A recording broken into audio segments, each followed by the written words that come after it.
Reka ngusuhuze cyane kandi nkwifuza kugubwa neza dufite gatanu kuri gatanu gukomeza ugubwe neza n'amakuru atandukanye kugeraho gatanu kuri gatanu hano kuri Mura TV byo kugezaho nk'ibisanzwe akaba ari Gift Mura. Ni gitondo rero cyo kuwa gatanu tariki 27/7/2026 tukaba turi kwibanda ku makuru cyane ari kuvugwa hirya no hino mu turere tw'u Rwanda. Ni nyuma yuko mujyi wa Kigali uranduye imyaka y'abaturage, ni umuturage wari wahinze ibishyimbo hafi n'umuhanda, rero akaba ngo azizwa ko atateyemo pasiparume cyangwa se ubusitani nk'uko bitegekwa n'umujyi wa Kigali.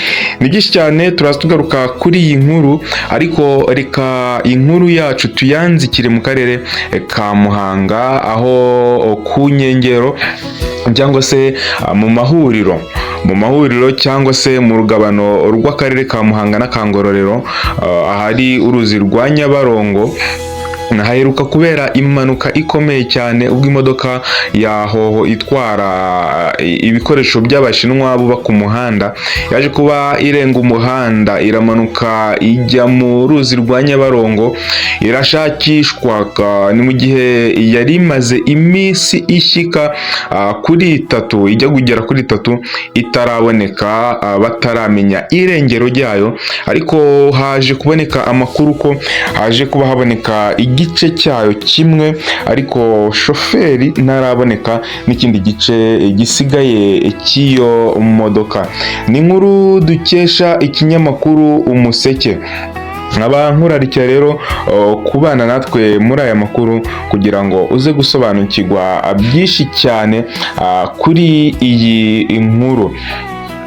Ni inkuru twaje kuba tubona itubwira ko imodoka yaturutse mu karere ka Muhanga imanuka yerekeza mu nce za Rusizi, iza gukora impanuka.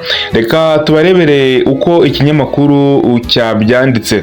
Igice cy'inyuma cy'imodoka ya kampani y'abashinwa iherutse kugwa muri Nyabarongo nicyo cyabashije kuboneka. Umushoferi wari utwaye imodoka akaba ataraboneka.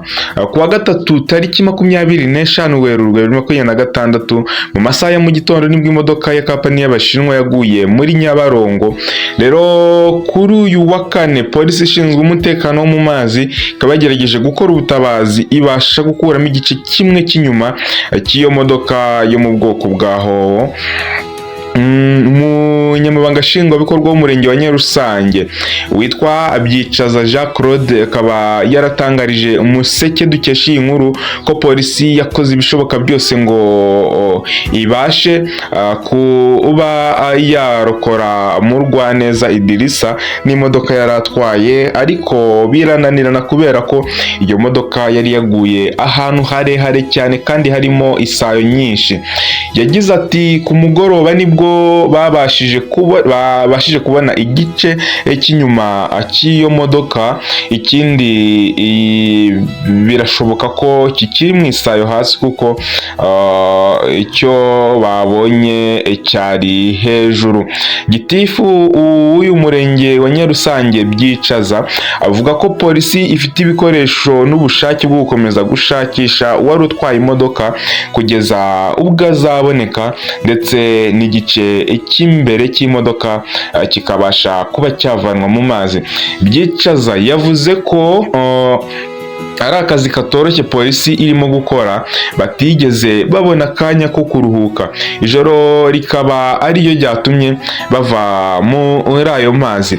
Gitifu kandi Byicaza akaba yabwiye Umuseke ko inzego zose harimo iz'ibanze guhera ku karere ka Muhanga n'umurenge wa Nyarusange bafatanyije na polisi ku rwego rw'igihugu. Ubuyobozi rero bwa polisi ku rwego rw'intara ndetse na DPS w'akarere ka Muhanga akaba nabo bagiye bagira byinshi batangaza kuri iyo nkuru. Kuri Nyabarongo rero kandi hari umuryango wa Mugwaneza Idirisa waje uturutse i Rusizi. Gitifu akavuga ko ubuyobozi bwabacumbikiye mu mujyi wa Muhanga bakagaruka mu gitondo kureba ko polisi ibasha kumukuramo. Amakuru akaba avuga ko Mugwaneza Idirisa afite umugore n'abana batatu, akaba ari wo muryango asize ku isi y'abazima.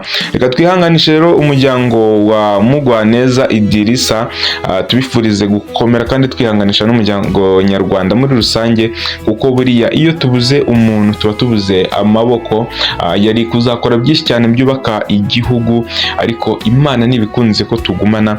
Reka dukomeze kumwifuriza iruhuko ridashira, kandi dusabira n'umugisha ukomeye cyane kuri polisi y'igihugu ndetse n'inzego z'ibanze zirimo gukurikirana iki kibazo, kugira ngo barebe ko babasha kuba basi babona uwo Mugwaneza, bakaba bakuramo na kiriya gishe kindi cy'imodoka kikiri mu isayo ya Nyabarongo. Dusaba rero abatwara ibinyabiziga kujya babanza kugenzura ibinyabiziga mbere yo kubijyamo, kuko nibishyira ubuzima bw'abantu mu kaga, kandi igihe ubona hari amarenga ikinyabiziga cyawe kigucira ko gishobora kuba kiri mu bibazo, icy'ingenzi kurushaho, ikiza kurushaho, tabara ubuzima bwawe, utabara n'ubw'abari mu muhanda. Banza ujyane ikinyabiziga cyawe kugikoresha, maze wizere umutekano wacyo. N'amakampani atwara abagenzi ni ukujya muhereza abakozi ibikoresho mwabanje kugenzura, kugira ngo tubashe gusigasira ubuzima bw'abakozi bacu ndetse n'abo bahura nabo mu muhanda. Amakuru yacu nakagaruka, turakomeza tubakurikiranire, tubabwire update zose ko bigenda bikurikirana, kugeza uyu muntu aje kuba yaboneka, ndetse n'imodoka yose kugeza bayikuye mu mazi. Reka rero mbabwire ko amakuru yacu nakagaruka, turakunda cyane. Ciao ciao.